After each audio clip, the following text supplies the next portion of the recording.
A slight turbulence in any aircraft, as it is thousands of feet above the ground, makes flyers edgy and unsettled.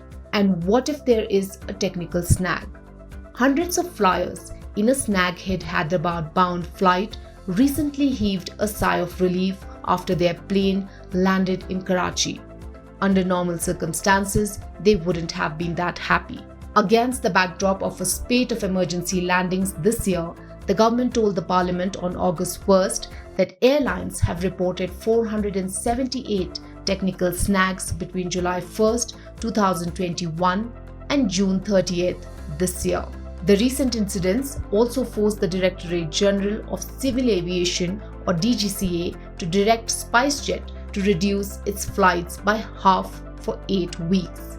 The airline has reported a maximum number of snags in the last few months. So what do these rising incidents of technical snags say?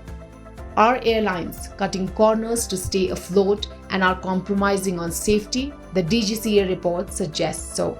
The aviation regulator found that airlines were deploying staff with Category A license as the final authorities in certifying planes. On July 18th, it issued an order that only aircraft maintenance engineers or AMEs with Category B and B2 licenses should do that job as they are more qualified and trained. Category A licensed engineers or technicians carry out minor line maintenance tasks based on their knowledge and experience, while Category B1 and B2 license holders get specific type-rated training by airlines. Category B AME license holders are also approved to do major maintenance works, including repair, overhauling of mechanical components of heavy aircraft. Airlines usually determine the number of type-rated engineers required at any station. The thing is that airlines are training the adequate engineers to meet their requirement. I just very clearly mentioned that it is basically a commercial issue for them. If they have to carry out the train the extra person for the training, so they have to take out them for a particular time of about one and a half months from their schedule, then give them the training. So they don't want to disrupt that kind of thing also. So what they are doing, they are training the persons adequate to meet their requirement. The question is that about the MRO requirement. Now they are not training from with the point of view that they have to establish the MRO. They are not right now interested in establishing an MRO. Okay, so the reference was on that purpose. Okay, that they are having the manpower just to make their requirement, just to meet their requirement, and not adequate to establish the MRO. So this major maintenance activities, they are depending on the outside like Singapore, Sri Lanka, and other places where the MROs are established. Experts say the aviation regulator had adopted the European Union Safety Agency model for the aircraft maintenance staff that allowed airlines to issue Category A license to technicians. As a convenient measure and to conserve cash, the airlines started utilizing Category A license holders at the transit base. Clearly, there is a need for more well-trained manpower with Category B1 or B2 licenses. The DGCA says it issues enough licenses. Between 2014 and 2022, it has issued 7,232 AME licenses. While the aircraft maintenance engineers with DGCA-approved licenses get paid relatively well in line with the industry norms, the technicians at the bottom rank of the hierarchy argue that they get very less amount when they enter the industry as freshers. The pay scale varies from airline to airline, but it is usually in the range of 14,000 rupees to 19,000 rupees per month for the technicians, they say. As they move up the ranks, the staff get paid over 20,000 rupees per month. The trainee technicians are non-certified and don't have DGCA approved licenses. Indigo has about 2,000 non-certified technicians on its payroll.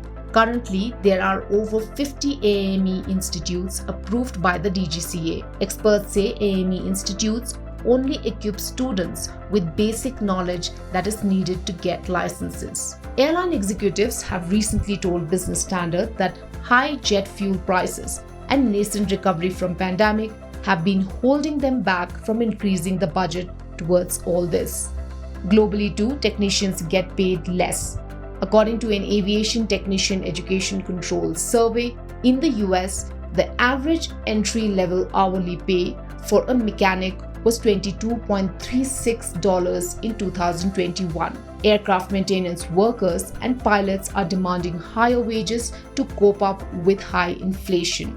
Recently, German carrier Lufthansa's ground staff, including aircraft mechanics, went on a strike seeking higher pay of at least $358 per month.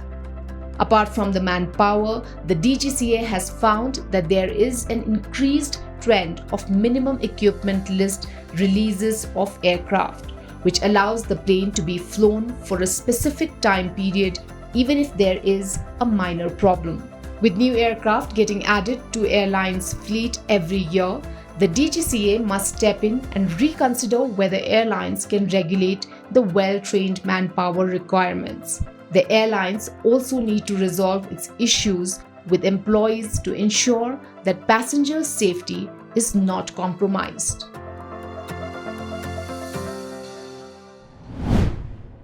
If you like this video, share it and subscribe to Business Standard. For more news, views and insights, log on to www.business-standard.com. Do also follow us on YouTube, Twitter, Facebook, Instagram, Telegram and LinkedIn. क्या हाल? मत पूछ यार, फिर से stocks में फंस गया। तो स्टॉक्स के साथ बॉन्ड्स, इंश्योरेंस, गोल्ड में बैलेंस कर। इसमें बहुत तामझाम है। तुझे 5 पैसा नहीं पता? अब तो सबको पता है। 5 पैसा है all in one account. Download 5 पैसा नाउ। अब तो सबको पता है। Investing made easy and rewarding with 5 Paisa. Investments in securities market are subject to market risks. Read all the related documents carefully before investing.